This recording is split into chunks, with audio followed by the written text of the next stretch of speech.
নিজ রীতি অনুযায়ী পহেলা বৈশাখ উদযাপন করতে সবার প্রতি আহ্বান জানিয়েছেন প্রধান উপদেষ্টা ডক্টর মোহাম্মদ ইউনূস। বিশ্বে শান্তি বিরাজ করুক, গৌতম বুদ্ধের অহিংস সাম্যের বাণী অনুসরণ করে শান্তি ফিরুক দেশ বিদেশে। বৌদ্ধ সম্প্রদায়ের সাথে মতবিনিময় সভায় এসব কথা বলেন তিনি।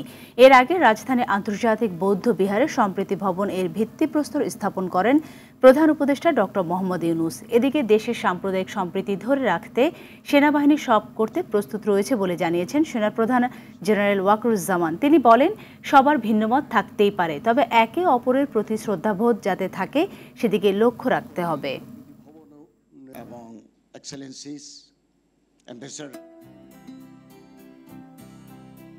আগামীকাল পহেলা বৈশাখ আমাদের এই সম্প্রীতির অন্যতম প্রতীক। প্রত্যেকে নিজ নিজ উপায়ে নিজেদের রীতি অনুযায়ী আগামীকালকে উদযাপন করব। আমরা সবাই সার্বজনীন এই উৎসবে অংশ নেব। এই আন্তর্জাতিক বৌদ্ধবিহার বাংলাদেশের সাম্প্রদায়িক সম্প্রীতির অন্যতম নিদর্শন হোক। আন্তর্জাতিক বৌদ্ধবিহারের সম্প্রীতি ভবন বাংলাদেশের সম্প্রীতি ও মানবতার ঐতিহ্যকে ধারণ করে জাতীয় ও আন্তর্জাতিকভাবে গৌরবময় ভূমিকা রাখবে, এই আমার প্রত্যাশা।